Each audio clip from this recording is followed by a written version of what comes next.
வணக்கம். என் பெயர் பிரெண்டன். உணவு.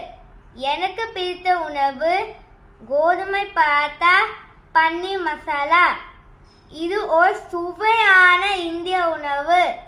பராத்தா ஒரு மென்மையான மொறுமொறுப்பான ரொட்டி. பன்னீர் மசாலா ஒரு காரமான கிரீமியான பாலாடை கட்டி மசாலா. இந்திய சுவையான உணவுக்கு பெயர் பெற்ற நாடு. இந்த உணவு கொஞ்சம் காரமான கிரீமி மற்றும் சற்று புளிப்பான சுவையுடன் இருக்கும். இதை நான் என் நண்பன் ஆதியனுடன் பகிர்ந்து சாப்பிடுவேன். பராத்தாவிற்கான கோதுமை பயிரில் இருந்து வருகிறது. இது மற்ற தாவரங்களைப் போலவே வளர சூரிய ஒளி தேவைப்படுகிறது. நன்றி.